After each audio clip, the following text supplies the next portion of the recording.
Hello, everybody. Welcome to episode 2 of the Ice the Kicker podcast brought to you by the Caps on Sports Network. My name is Glen alongside Matt Ferrara. This is our first episode on our normal time slot. We did a little preview for the Thursday night Chiefs opener, which they won pretty much how we expected them to win. Pretty non-competitive effort by the Texans, even though we both assume that the Texans will eventually be there towards the end.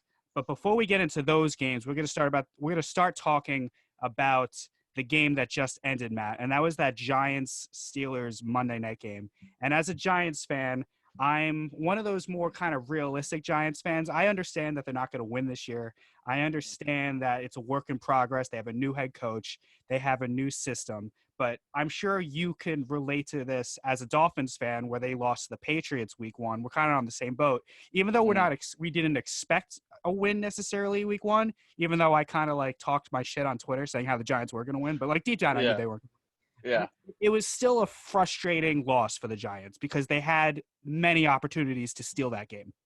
Yeah. So the biggest thing I think week 1 is just emotions are high. Everybody is just so emotionally invested, going crazy since the draft, since the end of last season. New coaches, obviously, higher expectations as they should be. And I think for both of us and folks on the Giants for right now, it started off awesome. I mean, you couldn't really script it any better. Defense was flying around. Danny Dimes had that bomb, and it was awesome. And then some sort of hopefully not reality, but it looked like a reality check in that second quarter, even the second half. And like, there were moments in this game, and I understand this is, like, as I said before, new head coach, new system, not everything's going to work perfectly, but there were moments in this Giants game where I just wanted to, like, take, like, my pillow and just, like, suffocate myself about how frustrating this was. I mean, right off the bat, Evan Ingram with an easy drop on what would have been a third down. They ended up punting on that first drive. And then they get a gift from Pittsburgh because they muff the punt, and the Giants get the ball back on the 1 yard line. So you're thinking with Saquon Barkley in the backfield, there's going to be an easy 6, easy 7 for the Giants. We're going to get to Barkley in a second because he was dreadful, and a lot of that's on the offensive line. But to only come away with 3 points on that possession where they get the ball at the 1, getting a hand-wrapped gift from the Steelers, to only get 3, that set the tone for a plethora of mistakes. That 19-play drive that Daniel Jones orchestrated against a very tough Pittsburgh defense, that's something as a Giants fan you love to see. You want to see that from your second-year quarterback, but that play at the end, 19 plays picked off in the end zone off of a bootleg to his weak side, by the way, which is a stupid play call, by the way, by Jason Garett. The mental mistakes they were just all over the place. Then after that, there's a fumble down the sideline on Pittsburgh. There's 5 Giants around, but the one Steeler, Juju, gets it. It drove me crazy as a Giants fan watching that game because I'm watching this game and I'm looking at all these mistakes that they made. And I'm like, this is a game they could have won. So my question to you is, how many times did you watch this game and say, is this the same old Giants? A lot. Because I remember last year on a Monday Night Football game against the Cowboys, Antonio Buffet had a pick against Prescott deep in Dallas territory on like the first play of the game, and they were at the 5 yard line and they settled for a field goal. They were inside the 10 yard line, first down inside the 10 twice, and they only got 3 points. One on the first time after the muff punt where they had to settle for a field goal, and then after the 19-play drive to end an interception. 3 points instead of a potential 14 points. Boom, that's the difference in the game. That's the same old Giants. The defense was okay. They're a very young defense. I read that their average age of their defenders is 24 years old, so that's like us. That's like putting us out on defense in the National Football League. They played well, but every time the Steelers had a third down, they seemed to convert. I think they were 8 for 15 on third downs. Yeah, man, same old Giants. Yeah, so going back to after the muff punt, again, Jason Garett has seen Saquon terrorize his own defenses in years past. So I don't know how you don't give him 3, if not 4, run it wherever. And not from a shotgun. You put a fullback in and you say, hey, Steelers, I'm running this down your throat. I need 4 or 5 yards, wherever it is, and I'm trusting Saquon, my guy who everyone wants to pay a gazillion dollars, to do his job. And it was one of those situations where I saw they kind of outcoached themselves. They try to get me a little too tricky, a little too kind of deceptive there. Just hand the ball off and then go fight that battle in the trenches right there and trust that your line is going to be better than their line for 3 or 4 plays. It's not just one. It's just 3 or 4. You go for it on 4th down if you had to. And then something I wrote down here, just you saw that one Danny Dime, but I don't know if there was a lot of Danny Dimes plural. And that's just, again, I'm going to nitpick him harder than everyone probably just because all our friends are Giants fans. And I'm just going to try to be as fair as possible with him, with Darnold, with everybody. And I thought for the most part he looked really good. And then the shitty part is that he looks really good, he looks really good, he looks really good. And then it's like, all right, that like you said, the weak side interception. And then you have another interception. And then it's just like, well, shit. And then it's like you do all this good and you have that awesome dime touchdown. And it's like, all right, it's awesome. And then you take a step back. And it's like, that's sitting in the middle. It's tough. And again, I know it's week 1. But obviously we're going to be hypercritical on him because the Giants are your favorite team. And a lot of people listening, the Giants are their favorite team. So it's healthy to say, hey, listen, he needs to be better in this situation and then point out the good, but understand that, hey, there was still some bad. Because, again, I did it with Tannehill all the time where I would say, oh, he's not actually that bad. He's not actually that bad. And he would be going 1 touchdown with 4 or 5 interceptions. And I would just defend every little thing he did, but got to call it what it is sometimes. And he started off hot. The whole offense pretty much did, and then kind of just really sizzled out there a little bit. On the rollout, the final play of that drive, you got to throw the ball away. I know it's his second year, and he's still going to make mistakes, and it's the first time he's like the guy for the New York Giants. There's no Eli looking over his shoulder anymore on the sideline. But you got to throw that ball away. That's just football 101. 2nd and 3, live to play another down. You got to throw the ball away. And what's even more frustrating was, that pick that TJ Watt had, just picked it out of the sky. That leads to the touchdown for Pittsburgh. That makes it 10-9 after the missed extra point. So I really did like what I saw from Daniel Jones tonight. If I can get up the stats as my iPad is not functioning for a second. He played pretty well. I mean, he had he had 2 touchdown passes to Slayton. The second one's in garbage time, but it still counts. The first one on the post route was tremendous. Yeah, I like what I see from Daniel Jones. Everybody else needs to catch up. And by everybody else, I really do mean that offensive line, because the offensive line gave Daniel Jones absolutely no time to, let his receivers get downfield and really air it out. We saw the one play to Slayton for the touchdown, but everything else, Matt, was just like dink and dunks and like 3 to 5 yard out routes. Daniel Jones had no time to breathe. And even more importantly, Saquon Barkley had no room to run.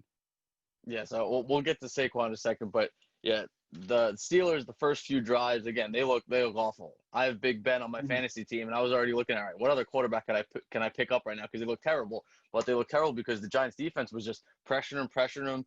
They had all these routes that took a while to progress, and then you could never find them. But then you saw the script kind of flipped a little bit, and then it turned into the Giants. All right, they kept getting pressured. Steelers blitzed every single play. Bud Dupree was an animal in all aspects of the game. It was crazy. And then you saw, like we were saying, Daniel Jones had just no time. And then you give a younger quarterback no time. You make a couple errant throws there, and then now we got to talk about saying it was kind of a bad performance in some way. Yeah, and really the turning point for me was actually before the drive that everybody's going to talk about for the rest of the week, the 19-play drive that ended with the interception. The last 4 minutes of the first half, Matt, I don't know if you watched the entire game, but the last 4 minutes of the first half, it's 10-9. The Giants get a stop.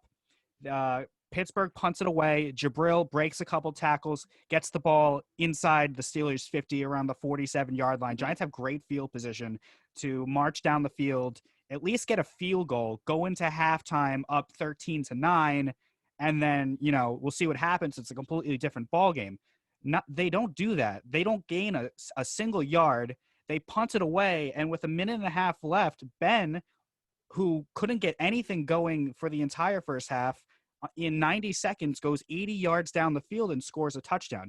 The Giants defense was playing really well to that point, and then in that 2-minute drill, the Giants defense was just gassed and they couldn't get anything going. And then a touchdown at the end of the half makes it 16-10 Pittsburgh.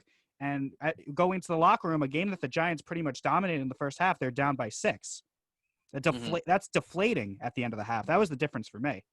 Yeah. So and then also with that, then too, then you saw that momentum. So Steelers get the momentum at half. Then it's always all right. Who's going to make the halftime adjustments there? And clearly, the Giants didn't do too much to adjust there, and the Steelers did. They were doing a lot of quick passes. Big Ben was just putting on a clinic, slicing dice in the field a little bit.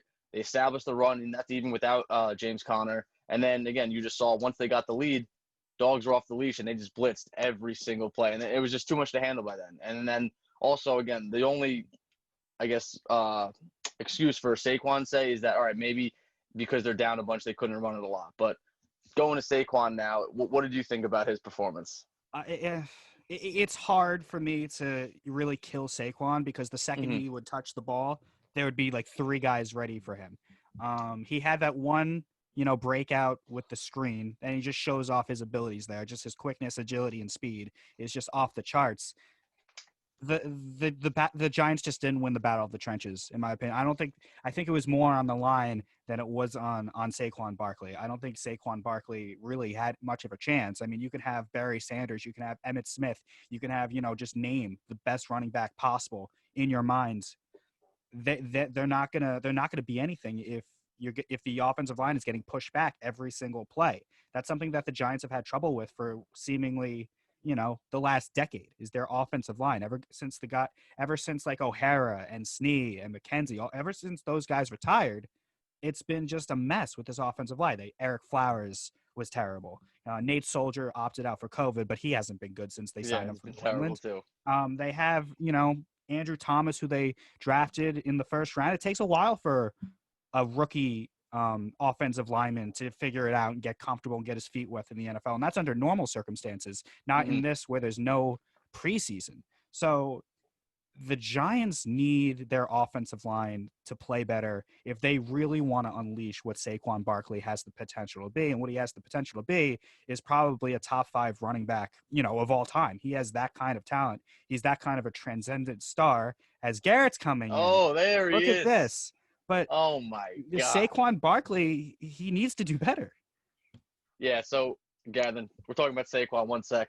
So Or the yeah, offensive again, line needs to do better to get Saquon you yeah. got So yeah, going. I've never, when looking at a team or looking at an offense, stuff like that, I've never really heard any analyst say, "Oh, well, the running back needs to do better." I've never seen an offensive line say, "Be really good, have a good game," but the running back just didn't go through the right holes. So that's just kind of been my whole mo for a while now is that you invest in the offensive line and then you let them break up the holes and whoever no name behind me running the ball, just go hit him. And that's it. And I'll live to see that day, and I'm not going to pay him a lot. And that's just something that where, again, we can knock Saquon statistically. And again, not knocking him as a player because he's awesome. There's no doubt about that. But it's just the fact that if the offensive line isn't there, then what are we doing? Again, like you said, you could have no one behind you. You could have Barry Sanders, but it's not going to do anything. And I blame, and we're going to welcome in Garett in a second. I'm very excited Garett's here. Just to wrap it up on Barkley, like the offensive line, they any offense in the NFL needs an offensive line to perform. You need to win the battle of the trenches. Without a doubt. And Barkley, he didn't even have any holes. He had nowhere to go. Garett, what did you see any of the Giants game, or did you have class? I did watch some of the Giant game. And I was on what at was your work. analysis? My analysis. Um, well, I thought Daniel Jones actually played very well, in my opinion. I think back to what Matt was saying with Saquon Barkley. I still think. So we got into this argument where it's where if the Giants were to start off 0-6, right? Mm-hmm. That would you consider trading Saquon Barkley? We prefaced And this last week's episode. yeah. Oh, you did? Okay. Well, I'll bring it up right. I'll just touch upon it right here. And I think a lot of Giant fans are like, no, you can't trade away Saquon Barkley. It's like I don't think you should trade him away this year. He's like, I think you have to wait till the whole puzzle is kind of set, and I think Saquon is in the plans. But seeing just today from the game, I think there's still a lot of work with the offensive line. And the thing is if you did trade Saquon Barkley, can you use those picks to help build that line for Daniel Jones, and you can go out and you can find a new running back. I mean, it doesn't have to be Saquon Barkley. You just got to have someone that can block for him. I mean, Garrett, I think you make a great point. The Chiefs built their team perfectly, and the Giants really built their team backwards. They had no offensive line when they drafted Saquon Barkley. They had an aging quarterback, and they had a team that wasn't ready to win. You look at the Chiefs, they had, a fantastic season last year. They won the Super Bowl. They don't really need to make any adjustments. The only thing they really need to do in the offseason is lock up their core long term. And what do they do in the first round? They get Hilaire and finally get that running back. So you don't really need a running back to win in this NFL. That Hilaire pick was kind of like, it wasn't like a need for the Chiefs. It was kind of like a fuck you NFL. Yes, so, I was just about to say that. Well, you can go back to what was it, 2014, where they drafted like Fisher, was that his name? The O-lineman. Do you remember when the Chiefs had the first pick and they went O-line? Yeah. I was like, I bet you everyone was like, whoa, what are they doing? What are they doing? Well, that guy played a huge role in, winning a championship. The Chiefs went to the trenches. They got an offensive line. Then they went and they got their quarterback. And if you look, Matt brought it up too. It was like he went back and watched all the Super Bowl teams who were their running backs, what was their salary cap. Rather than Marshawn Lynch, there was no one else. I mean, there was nothing. I mean, Damian Williams, Sony Michel. Who was how about when the Falcons went to the Super Bowl and lost? Who was their running back? Devontae Freeman. That was before he got paid. Devontae Freeman. I was like, I mean, you gotta. It all starts with the O-line. It's like I just don't believe in paying unless a running back is your missing piece, and that's what you need to win a Super Bowl. Then I agree, you pay him. But other than that, I think if you have holes, you gotta fix the holes first. Yeah, I definitely agree. I mean, all these teams, you can go on and on and on. The running back was really that last guy. And you look no further than this year with the Chiefs. Hilaire is that last guy who they really don't even need because they won the Super Bowl last year without him. But, we could talk all we want about the negatives of the Giants and how it was really a frustrating loss for them, as we lost Garrett for a second. But it was a game they could have stolen, but they didn't. Garrett's back. And they could have stolen it, but they didn't. But at the end of the day, if you want to look at it as an optimist, and that's not me as a sports fan, I'm the ultimate pessimist. You guys know this.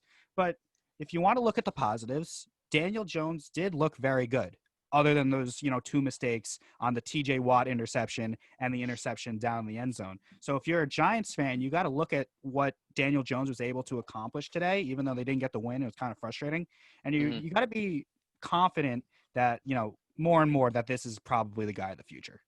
Yeah, so just kind of building off that, and like you were saying, they obviously didn't steal the win. And the way a lot of times that I look at a schedule, and this is something that one of my favorite probably beat reporters ever, Omar Kelly for the Dolphins, always says, every team and every schedule is almost constructed for the team to go 8-8. And then when I look at it in that perspective and I start thinking, I'm like, all right, so what happens then from that 8-8 is, all right, you see 4 guaranteed losses. So for the AFC East, we play the Seahawks, you play the Chiefs, you play the 49ers. So we're just like, all right, for Jets and Dolphins, that's 4 or 3 guaranteed losses, whatever it may be. And then you see, all right, you count off a couple of guaranteed wins. And then I think this was a game for the Giants where it was right in the middle. It was that toss-up. So you win this game, then maybe you go that 9-7, maybe that 10-6. And then also you lose it, then this is where maybe you go that 7-9. So it kind of makes you basically now, to get back to even, have to go steal one from those like unwinnable games per se. Yeah. And I don't think anyone really thought that the Giants would win this game. I think they were 6-point dogs by the time it kicked off, but they showed me things. And, they have next week, they have a Chicago Bears team, which is not nearly the team that Pittsburgh is.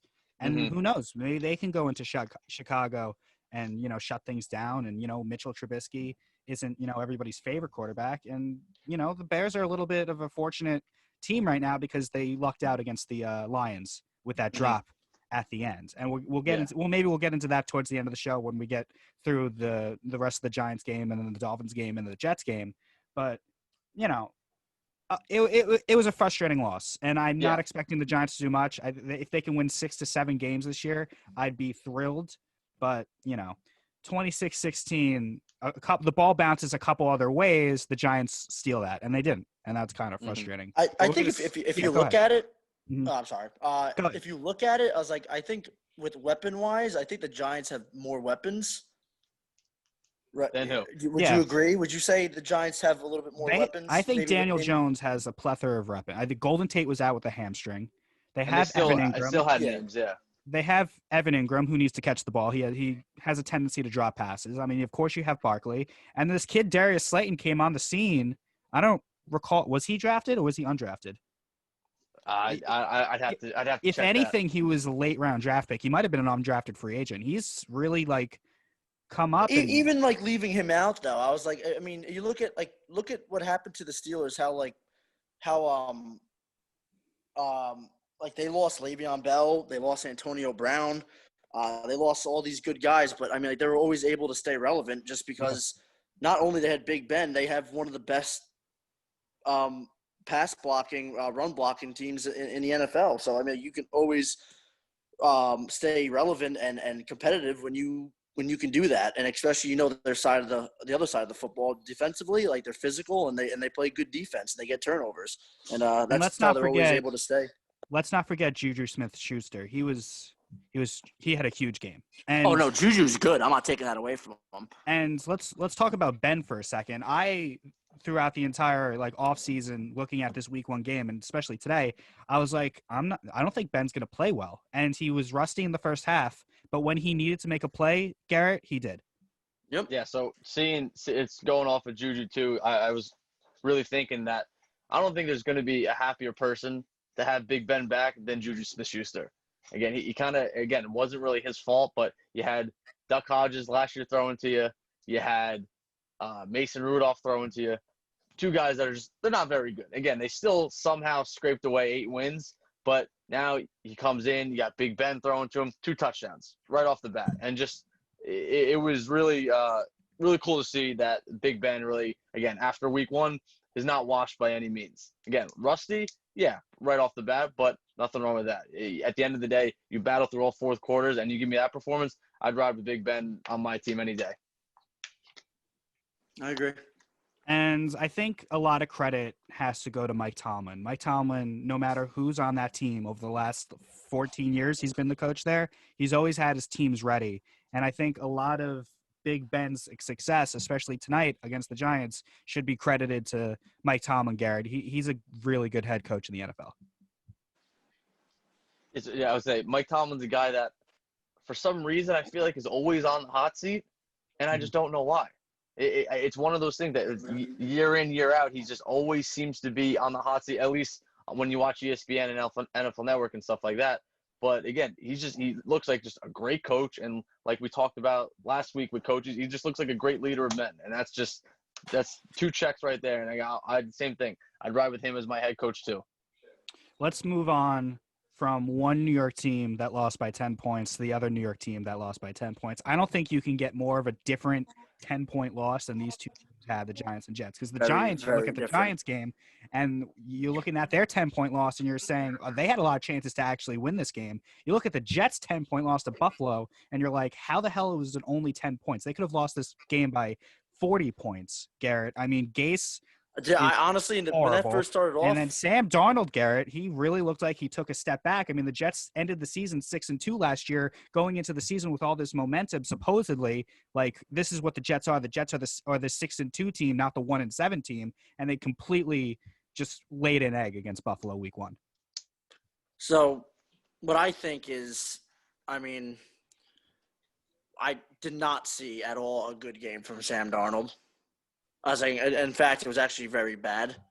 If I had to look at a positive, it was like if it was very bad, he still finished with a touchdown, 1 interception, and had over 200 yards. But there were so many throws that I saw, and there was drop passes, but there were so many passes that you can't even count on one hand that he missed, and it looked like he was. And you can't even blame the O-line because there was a little bit more pressure in his face, but he had a pocket, and what scares me is that it looked like he wasn't comfortable back there for some reason, and he did some things that you think a rookie quarterback would make, and that scares me. But again, I think it's just a shitty situation. Oh God, my bad. It's a crappy situation just like when you don't like. I think you just need a head coach that needs to get more creative with the playbook because I think he has enough weapons. I think he has a better line than people think, and until they can make that decision, I can Darnold won't be a quarterback in this league for much longer. 21 to 35, 215 yards, a touchdown, interception, a 19.3 QBR, Matt. Is this Darnold or is this Gase? You hate Gase. So going back and watching the game, and again, I'm not the biggest Darnold fan, but from what I saw, and I didn't see every missed pass and stuff like that, it looked like the O-line was pretty bad. And again, it's so tough because, like Garett was saying, he did have a pocket though for a good amount of the game. So under those circumstances, you got to understand. All right, I don't have the wall of China in front of me, so I have to make do with what I got because there's still, again, you look at Russell Wilson. There's every year he's been like leading the league in getting sacked, but he's still Russell Wilson. And then just you saw just with the Jets and just their offense that it just looks so stagnant. Again, with Gase being this offensive guru and this QB whisperer, it's like what are we waiting for? Like when is it gonna turn on right now? And then as far as like Garett was saying with the weapons, if the excuse was we don't have any weapons, then I think that's horseshit because you could have just signed Robbie Anderson for $10 million and he balled out with the Panthers. He had a good game one. So if that's the excuse that people give to Darnold that he has no weapons, I think that's horseshit because you can go find a good enough wide receiver. Battle line, all right, maybe I can get behind that a little bit because, all right, you got a rookie first rounder in Becton at left tackle, and the rest of the other line was kind of lower price, low risk, high reward kind of guys. But at some point, yeah, maybe you have to go pay a Conklin $10+ million, or you have to go pay a Glasnow $10+ million, and you have to drop the bank on some of these guys because you need a sure thing.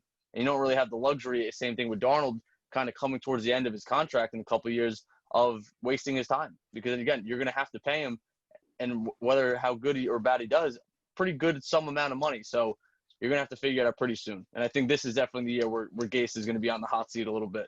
There's something that Gase said. And Garett, I'm going to give you the floor in a second. Something Gase said after the game. He was like, looking back on what the Bills were doing defensively, I wouldn't change my play calling.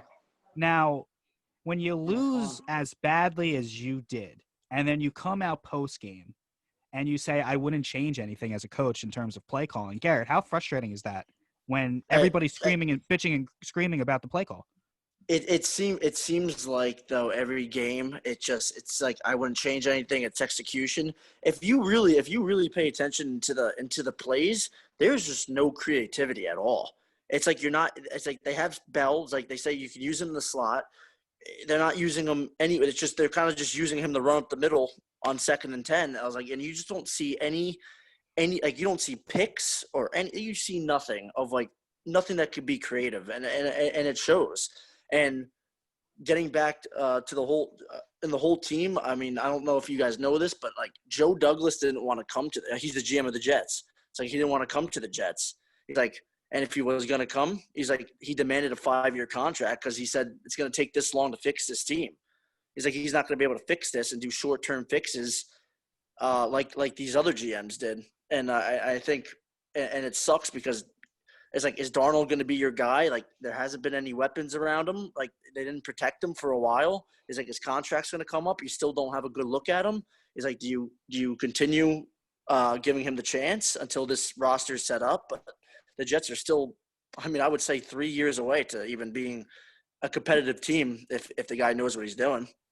Yeah, I'm going to just kind of just chime in there a little bit. And this is just a quote from Flores, again, after their pretty bad loss too. He just said, there are obviously a lot of issues setting the edge, the QB read plays, who got the QB. There's some miscommunication. We had a couple bad calls here and there. It was a plethora of things we have to work on and we'll work on all week. Again, that falls on me. So you see where one coach taking the accountability and then the other coach, Gase, that I've seen all the time, just deflect. It's not my fault. I would have done the same thing. Like, how could you possibly say, hey, I would have done the same thing? It just doesn't make sense to me, and the Jets need to just get rid of him. It's crazy. Again, you have Greg Williams, who I think would be a great head coach or at least a lot better than Gase. And I think a lot of Jets fans, Garett, correct me if I'm wrong, would rather have Greg Williams taking the reins. I say it all the time. Now, how much longer are the leashes on Gase and Darnold? Because as you said, you gotta pick one or the other. Because Darnold, he looks like he's taking a step back, especially in this game against Buffalo. But at the same time, how many more times are we gonna expect anything from Adam Gase? I feel like it's a catch-22 where this organization's eventually gonna have to say we're gonna have to go with Gase or we're going to have to go with Darnold because obviously this marriage isn't working. So, Garett, what's the leash on Gase at this point? Do you think he could be in the hot seat and leave this year, or do you think he's a guy that's going to finish out his contract? The leash is right on Adam Gase, and it's very short. I think at the end of the day, Darnold was still 20 years old when he came to this league, and he's been in 3 years, and he's only 23. Mm-hmm. He's only 23, so I was like, I think if you go into the tape, I mean, you see very impressive things of Darnold, of showing his mobility and making some good throws. He's like, but you also see very questionable games, like very, very worrisome games. So I was like, I think just him still being young, I still think you have to see that through because he has talent with his arm, is like, and the way he moves is like, and I think you just got to pair him up with a guy who can help him get more creative and help him utilize his tools. And I think Darnold will play out his whole year before his whole contract, and I think he'll be signed to another contract. And I think Gase is gone this year, if not during the season. Do you think there's a possibility mid-season they fire him, or do you think that doesn't do anything? No, I think it does a lot because I think because look at Greg Williams. I mean. Everyone was praising Baker Mayfield when they fired what's his name? Hugh Jackson. What was his name? Was it Hugh Jackson when they Hugh Jackson, and then Greg yeah. Williams stepped in, and Baker Mayfield showed a lot more improvement. Is like, and then Greg Williams left, and they brought in their own guy, and then Baker just went completely down again. I was like, I think if and I think they see that. And I think like if Adam Gase, if you see Darnold getting worse and worse and just and really just going downhill, I think they'll pull the trigger and they'll ask Greg Williams to finish the rest of the season and see how he plays. So while we're on the topic of Greg Williams, again, I didn't watch the whole Jets game, but I watched a good portion of it, and it looked like that the Jets front kind of four there, right on the defensive line, couldn't get any pressure. I mean, I saw so many times Josh Allen was just sitting back. Then finally they kind of schemed up some. You brought Marcus May for a couple sacks, but it seemed like they could only get pressure when they had to blitz 1, 2, maybe even 3 guys. And you see that the most successful teams like the 49ers, even partially the Steelers today, they could still get pressure on you with 3 or 4 guys. And that's when they bring that 5th or 6th guy, then it's 100% going to be a sack or some sort of disruptive play. So I was curious your take on the front four for the Jets and their pressure. I mean, if you read the beat writers, what they say, they haven't had a real known pass rusher since John Abraham. I mean, I think that draft was 2005, who they traded away, of course, along with every other great talent they brought in. It's like John Abraham, Darrelle Revis, Jamal Adams. I was like, what about the years with Wilkerson and Muhammad Wilkerson and the guy the Giants have right now? Oh, Leonard Williams? Yeah, Leonard Williams. Yeah, I mean, Leonard Williams, I was like, I mean, yeah, but Leonard Williams didn't – I mean, he didn't really do much, like, as a Jet. I mean, he didn't get sacks. And the Jets want guys who can get after the quarterback, and I think Leonard Williams struggled with that. Is like Muhammad Wilkerson, he had a good year. I mean, and then he got paid or whatever, and then he went downhill too. I was like, and the Jets decided to pay Sheldon Richardson and Muhammad Wilkerson, and they let Damon Harrison go. And it turns out that Damon Harrison, you should have kept him the whole time. And I mean, probably should have cut the other two. It's like, again, it's a culture thing. It's like you got to get guys in there that breathe football, that want to play football and want to win and want to be part of an organization. And I think you're not seeing a lot of that.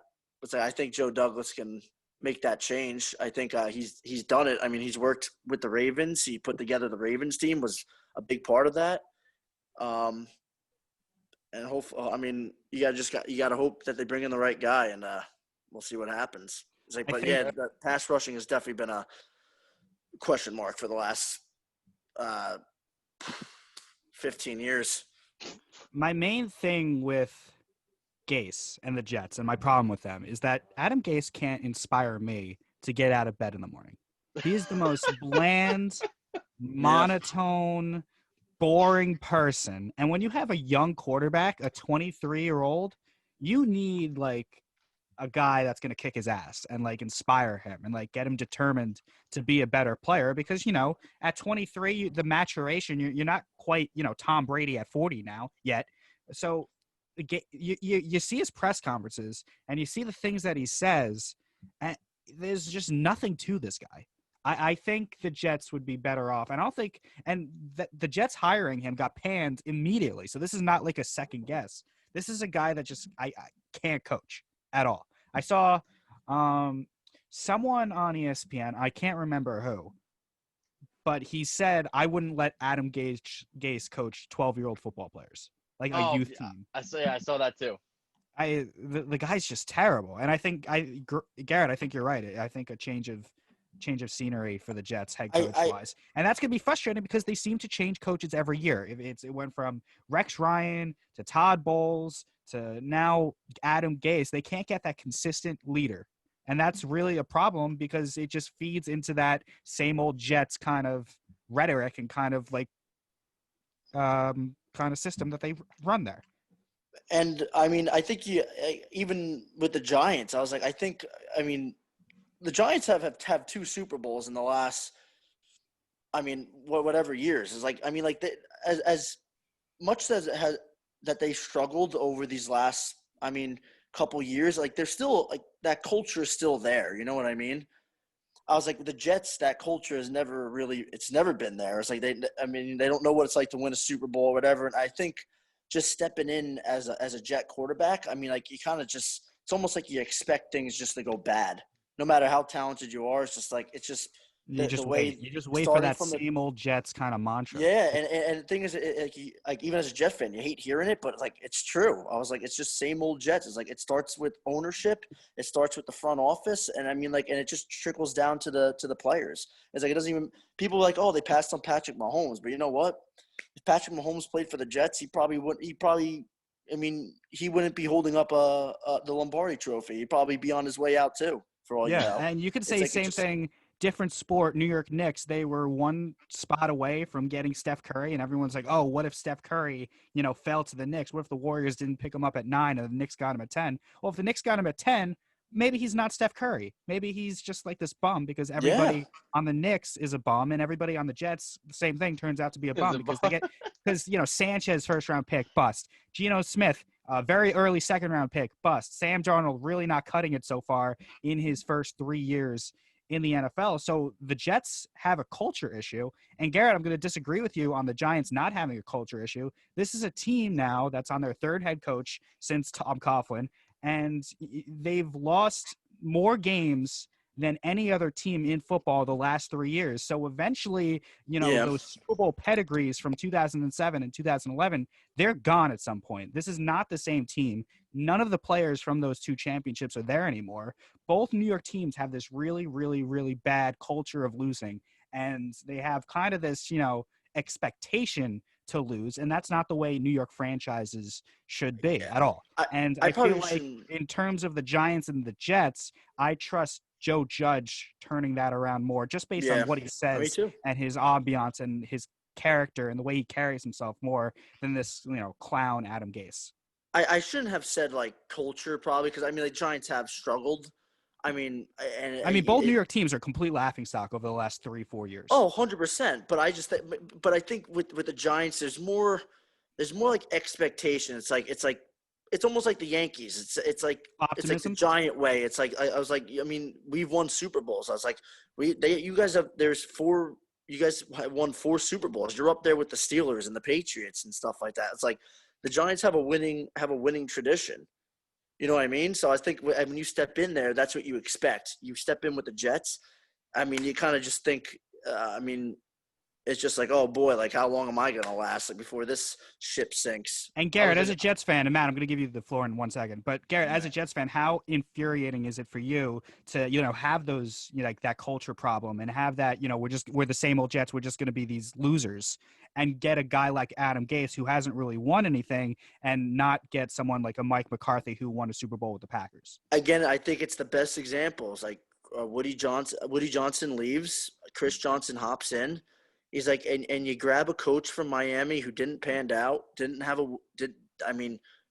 players hated. There's guys, that were so excited to get off his team, to be traded and just leave. I was like, and it starts with ownership. It's like, and they just hire them. It's like, and they passed up on Mike McCarthy, and they passed up on the Chiefs offensive coordinator. I was like, and you're just like, how? It was like, what did Gase do in Miami? It's like, Matt, you have to really laugh at the Jets, Matt, because the Dolphins fire Gase, right? Mm-hmm. And the Jets, within 30 minutes, within a half hour, hire him on the spot, basically. Now, this is not a guy who kind of resigned and had success. This is a guy that was legit fired. Like, you're fired for a reason, because you failed, because you weren't good, because you were not successful, and the Jets just hire him. I mean, Adam Gase just as much as we do. Like, how head-scratching is this that the Jets gave him this chance?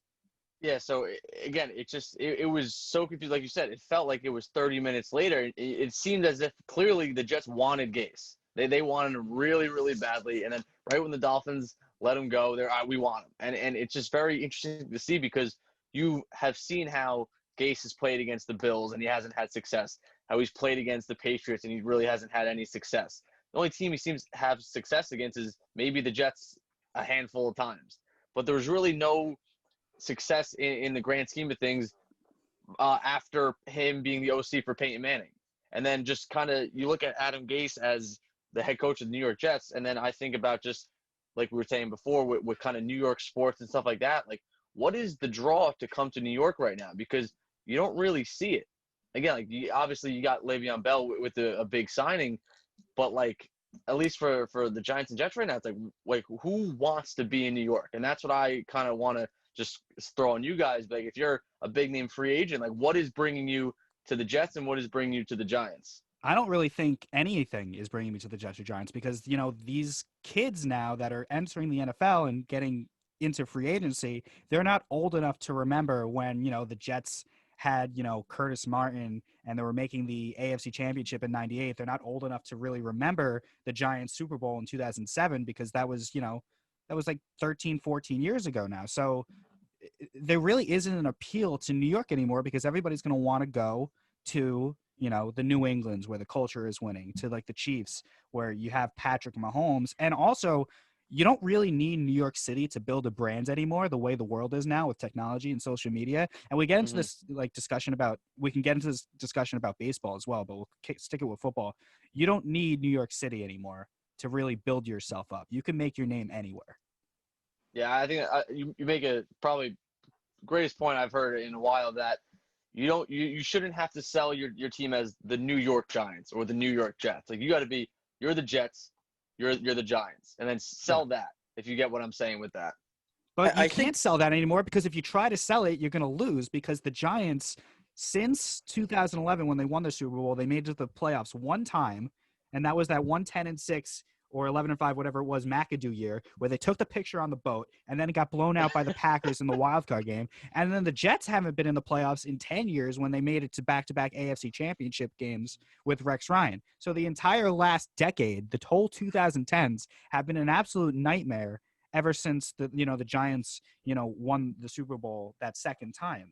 They've been a complete, mess.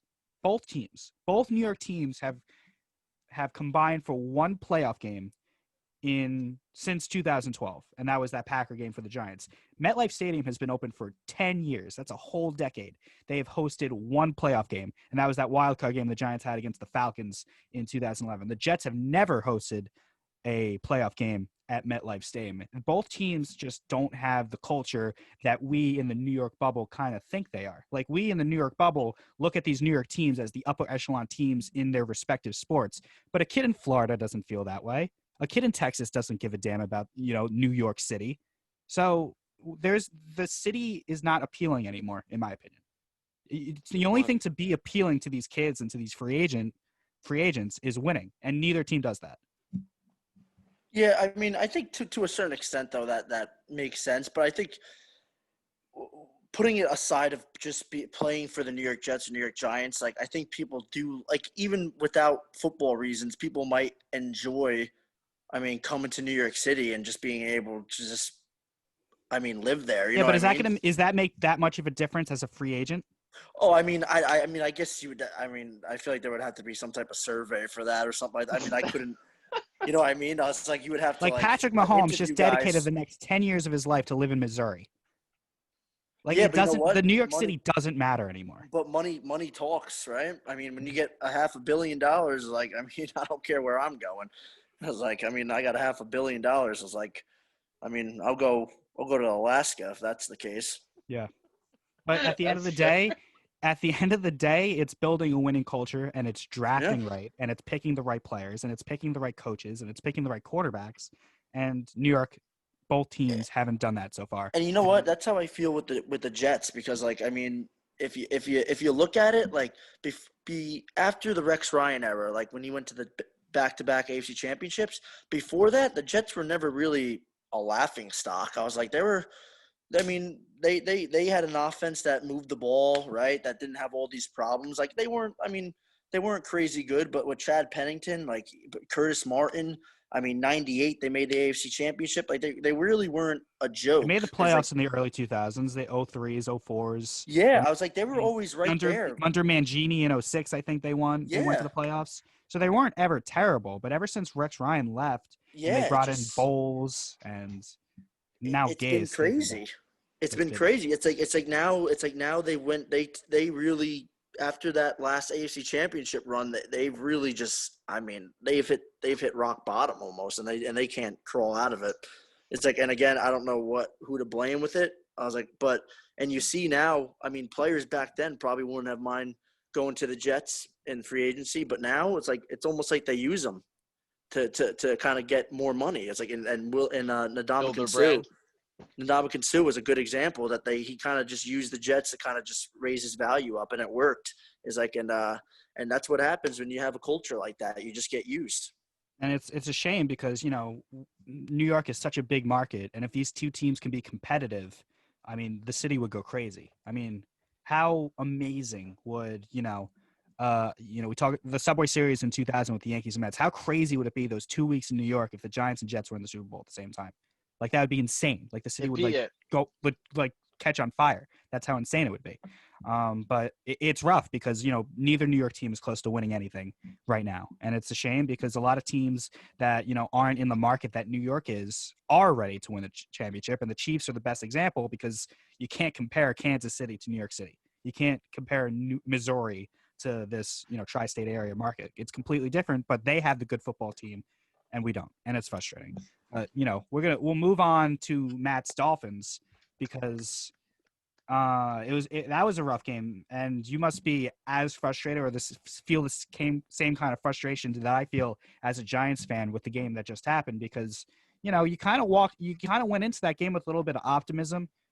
Tom Brady's not there.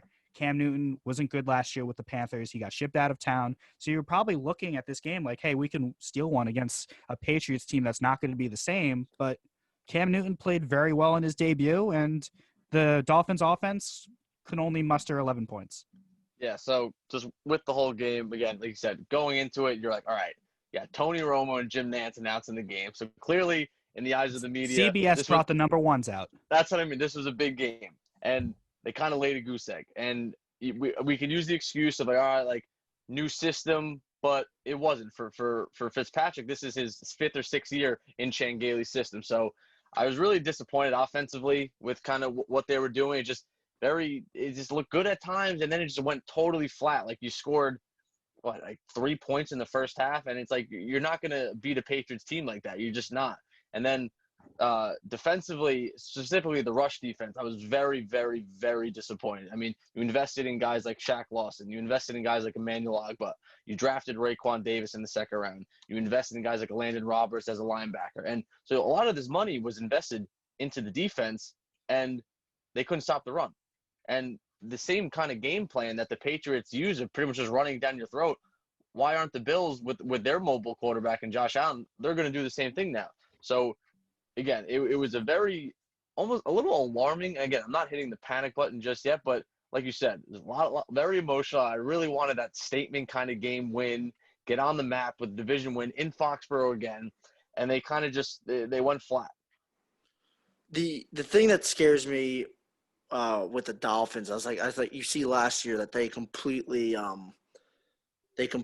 like sold away their team, which was like, it's like we're rebuilding right now. It's like, we got to get ready. It's like, and you think like a rebuilding process probably takes about, what would you say? What would be your guesstimate? My 2 to 4 years. I would even say 2 to 3. I would say yeah, I'd say 3. Maybe 3 to 4. Yeah, 3. I think 3 is a good number. I'd say 3.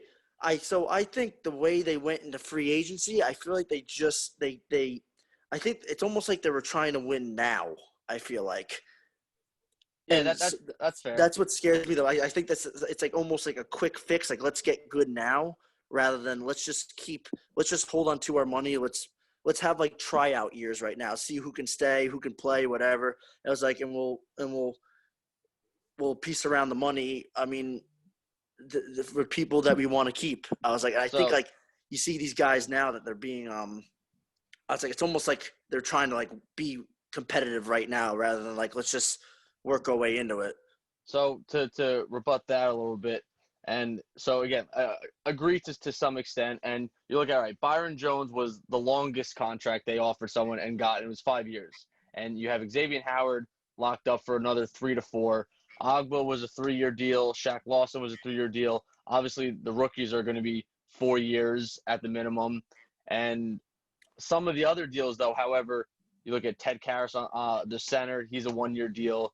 Landon Roberts, linebacker, he's a 1-year deal. So they did have that kind of mix, and you saw that the positions of desperate need, cornerback, defensive line, they said, all right, we're giving you 3 or more deals. So to me, their window might not necessarily be this year. It's going to be those tryout for those linebacker guys, like I said before, and especially the offensive line. But the positions that they value the most, I guess, so cornerback and defensive line, it's going to be those 3 years, and those are the years that you're going to have to compete, per se. I agree. I was like, I think a cornerback is the most, I think, along with defensive end, I was like, to kind of have like a real shutdown cornerback, that takes away one side of the field. And I think that's important to have.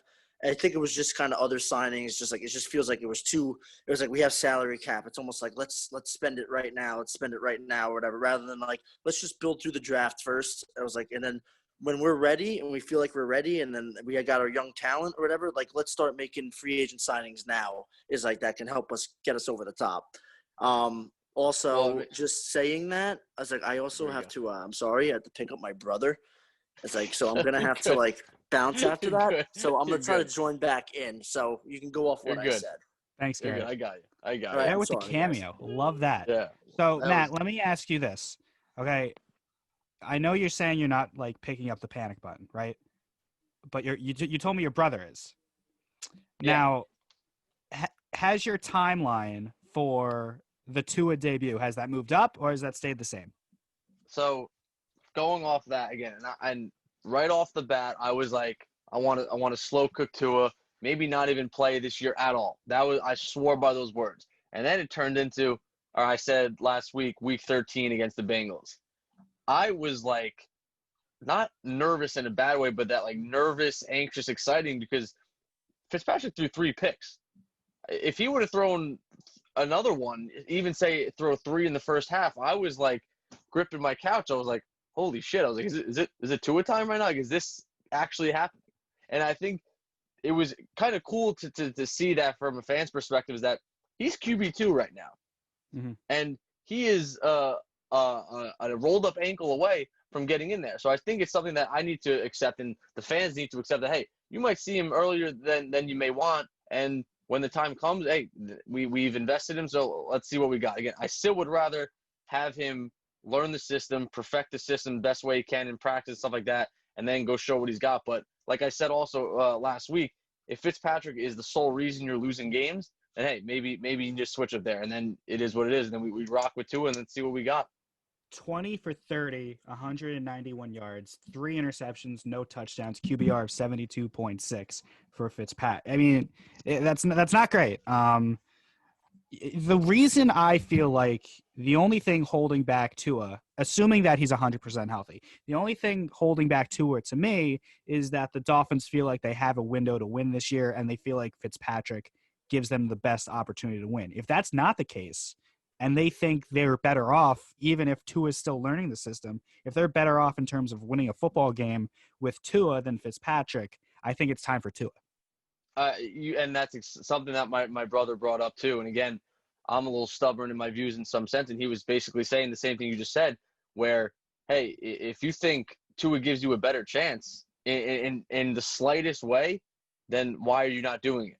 And like we said, you have to 100% trust that, hey, his hip is perfect. He's good to go, because you know that, again, not like Adam Gase, where how he's handling the Le'Veon Bell hamstring issue right now, but you got to trust that the training staff, the doctors, the people whose job and professions this is are handling this the right way. So they know, hey, if someone lands on you, we're trusting that it's fine. Everything's put in place what needs to be. And the fact that he is QB2 and not dressing and stuff like that, like you see some other quarterbacks do, tells you that, hey, he's ready to go. And if performance is what lack of performance in Fitzpatrick gets him in there, then it is what it is. But you raise a good point about how, like, kind of, and that's like what Garett was saying too, is like, where are they? And I was going to say before Garett got off there that with that 7th playoff spot now, and a division that, again, doesn't have Brady. So, again, the Patriots did very well, but are they going to win those 12 games? I don't think so. And that's what I mean, where – And are the Bills going to win 12 games? I don't think so either. And that's why it's just – you got to just – and that's why I think Fitzpatrick still, for right now, gives you the best chance to win games. But – and what Garett was saying with the signings, like, I don't see why you couldn't sneak into that 7th spot, and that's what I mean, and go and say it takes 8-8. Like, why couldn't you go 8-8? Again, I know my brother says the same thing, that the Dolphins may have overperformed in number-wise because they got 5 wins, and to some extent, yeah, I would agree. But again, it's just with the amount of money they invested, like why would I lower my expectations if they invested so much money, millions and millions, $240+ million? Why would I not expect them to kind of be better at stopping the run? And to maybe, hey, maybe you go win in Foxborough, or maybe now you shut down a Josh Allen. That's what I mean. That's kind of something that I think Giants, Jets, and Dolphins all have in common, is like when are we going to turn on the TV, and when is the media going to be talking about us being good? Like, again, every time I watch a Dolphin game, it just seems like, all right, like shit, like what is this? Like, it just looks like the same team. Like I said before, it's the same old Giants. It's the same old Jets. Like, when are we going to be the team that everybody loves to watch? Because San Fran did a really good quick turnaround. Tennessee, kind of same thing. I feel like they popped up out of nowhere. So it's like when is that going to be us? And that's what I mean. When your owner and your GM invest $240 million, it better be pretty damn soon. And again, it might not be this year, but why can't you give me 8 wins? Just why? And that's kind of how I'm going into the season. I'm just expecting a little more. And I think your sentiment rings true with the entire fan base for the Dolphins. And I think that's why you might see Tua earlier than expected, because if Fitzpatrick keeps playing like this and the Dolphins lose, let's say week 2, week 3, it's going to get a lot louder in Miami for Tua to play, because people don't want to wait for their, prize possession, their prize draft pick just to sit on the sidelines. So I think there's going to be a lot of, pushback from the fan base if they don't get if this doesn't turn around. And I think Fitzpatrick, he's a great story. We all loved his chains in Tampa Bay. Yeah. He almost brought the Jets to the playoffs of all teams. Like, he's a fun guy to watch. He's a cool guy, and he's like a league favorite, I assume, because everyone nobody seems to have a bad thing to say about him. But at some point, whether they start winning and Fitzpatrick isn't the reason, and you think that Tua can bring them over the top, or the opposite, where they're not going to win, so let's just throw Tua out there. Let's get the kinks out early, so by next September, you're ready to roll. I think it's going to get a lot louder, the chance for Tua.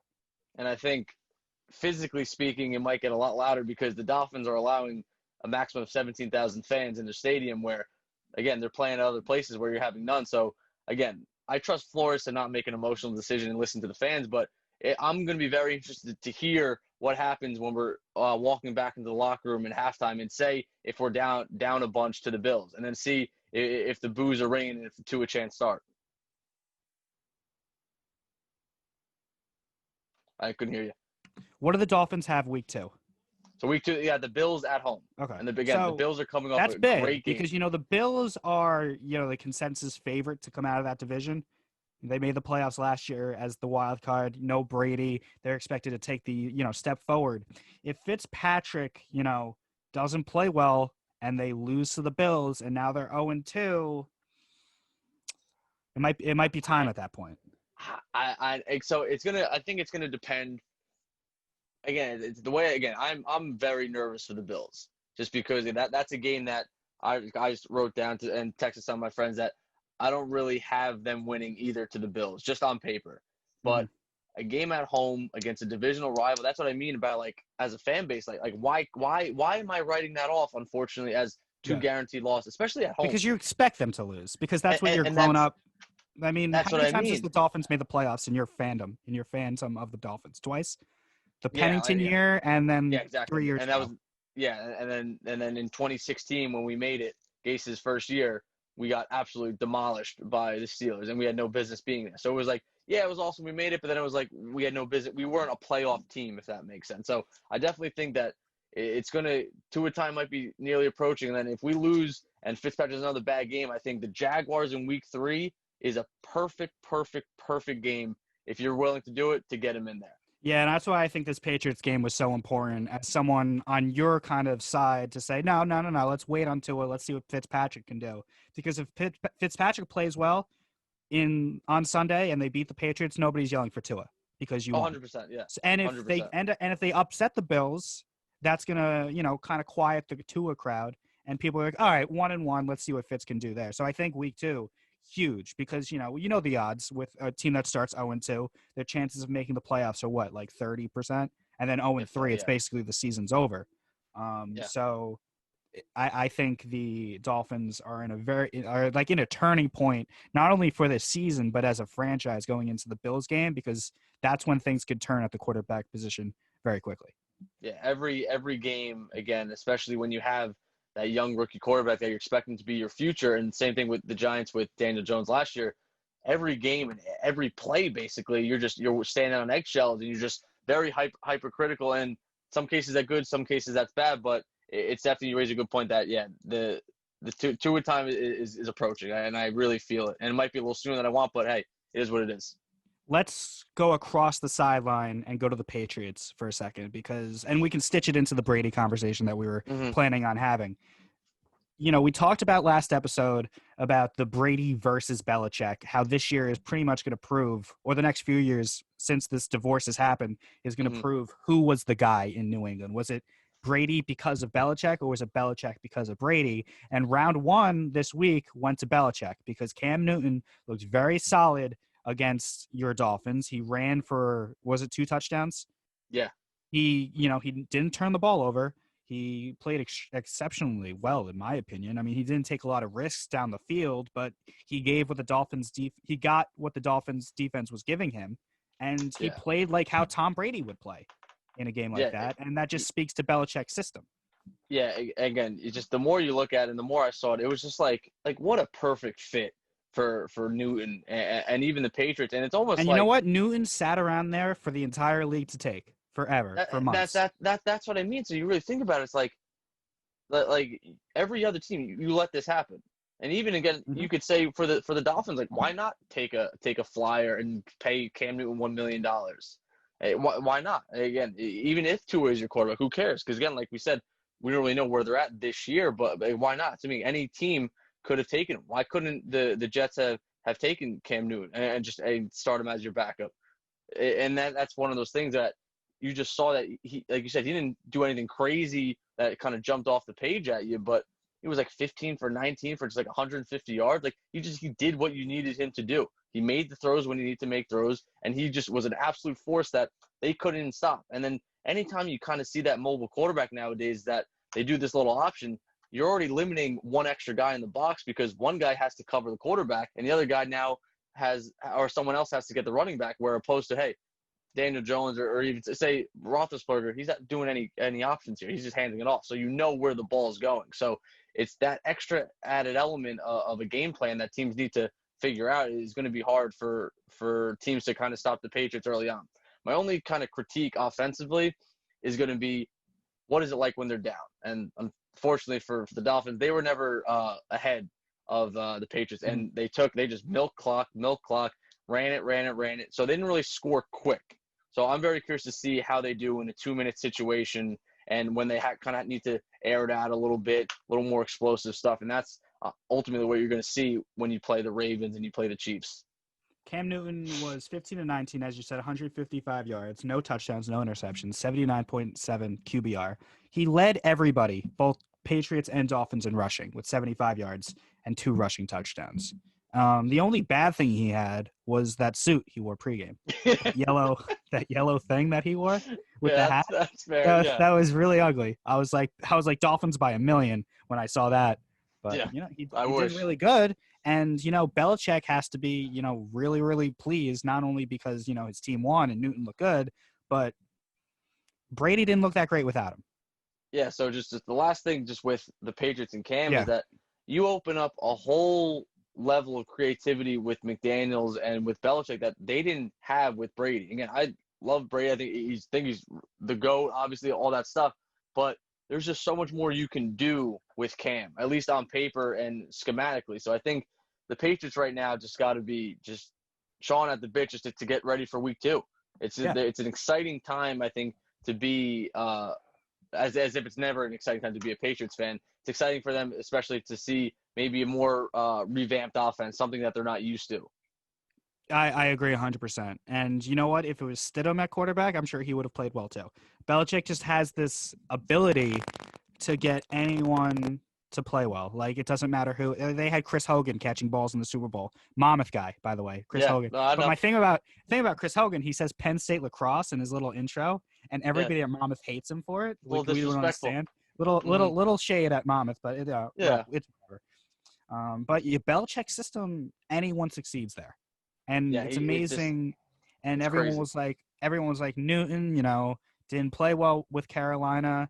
What does he have anything left? Does he have anything in the tank? Does he actually even care about football anymore at this point? Because he likes to do a lot of other things. That was me to a T saying that. And Patriots, same old Patriots. And we talk about same old Jets, same old Dolphins, same old Giants, same old Patriots, but it's a positive.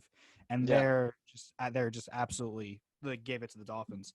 But moving on to the former Patriot, Brady, loser against the Saints. And this kind of shocked me. I really thought Brady would come out with the weapons that he had with Evans and, with Gronk back and all these guys. I thought they would put up a better performance, but Brady did not look good. He had 2 interceptions, 1 pick six that was really bad. Now, let me ask you this, Matt. Is this kind of like a one-game whatever, kind of get your feet wet, the rest of the season will be fine? Or is this, Brady showing his age because he's the oldest quarterback ever?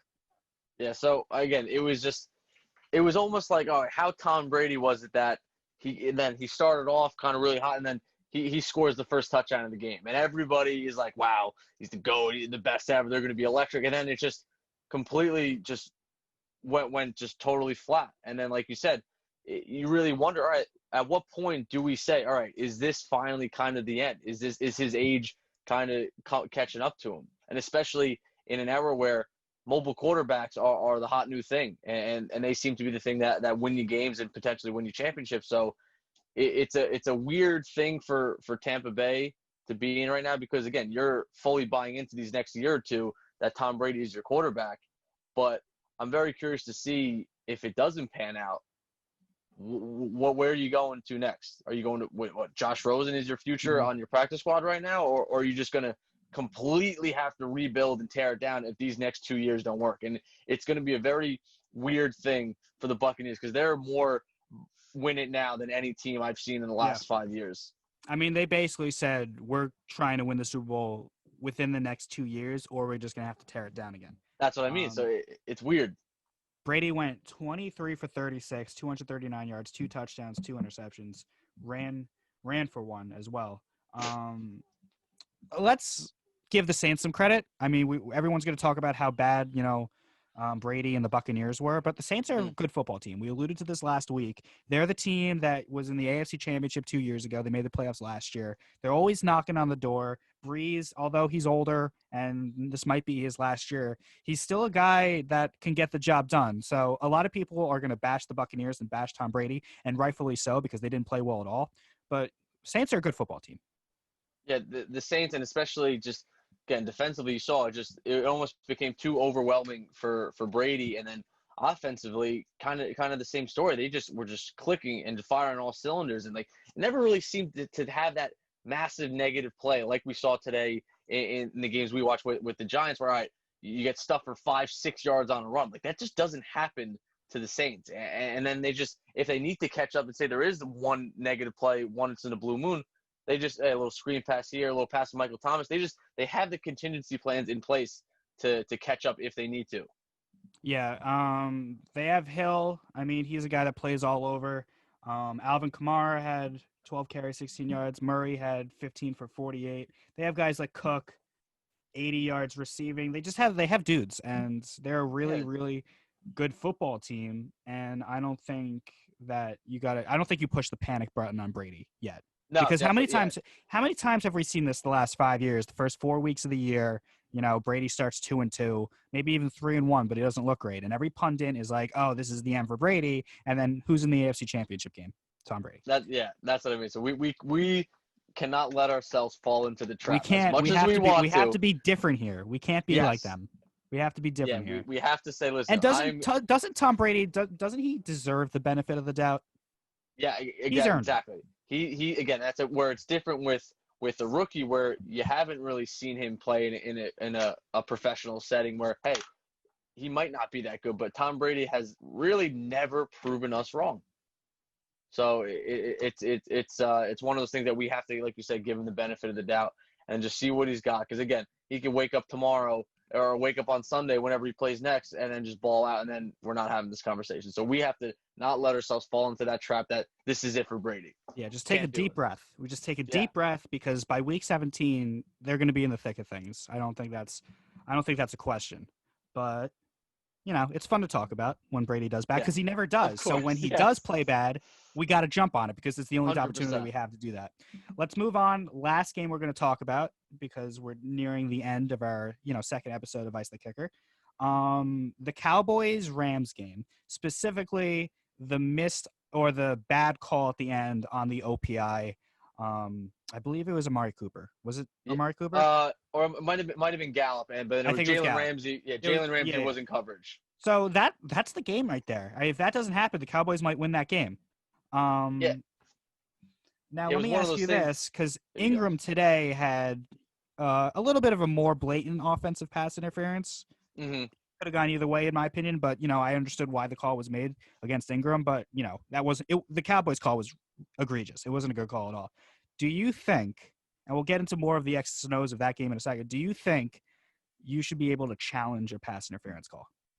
I mean, again, I don't know what happened, but I could have sworn, didn't last year, wasn't that the whole thing, is that you could challenge PI calls now? Or they go I thought I heard that too, which makes me wonder why they didn't. Or maybe they got rid of it. I need to figure this out, but I could have sworn I heard one of the announcers say, they got rid of that rule, which, again, that makes no sense to me. Because the Saints didn't go to the Super Bowl one year because of a missed pass interference call. That's what I mean. It's the same thing with the MLB and doing the replays. If you can get a perfectly called game, why would you not do that? Take the extra 2 minutes. You already got millions and millions of viewers watching. Football does not have to worry about losing viewership. Why would you not do it to perfect the game? So we're not having conversations of, blown call this, blown call that. That should not dictate a game. It just absolutely should not. Now, I remember last year when I remember the rule. I remember last year they had the rule, but the thing was it was never reversed, ever. Yes. I remember that too. And that's, so I think they just kind of axed it, and then week 1 the next year comes back to bite them. Goes back. I mean, there definitely was, I feel like there was a little bit of push, but it's kind of like in baseball, the neighborhood play on a force.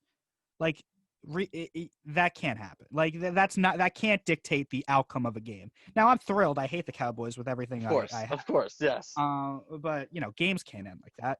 But It- the Cowboys had chances to win that game, and Mike McCarthy went for it on that fourth down with 11 minutes to go in the fourth quarter. Instead of going for the easy chip shot field goal to tie the game on the 4th and 3, they decide to go for it, and they don't get it. So it's easy to say, Matt, that the offensive pass interference bad call cost the Cowboys the game, but the Cowboys had other chances to beat the Rams.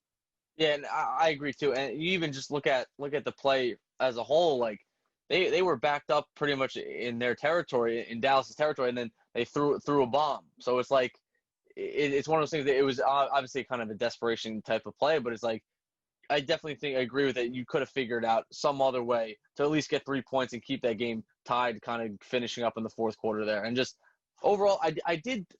It's tough as far as the play itself. Like I did definitely see a little bit of a push off.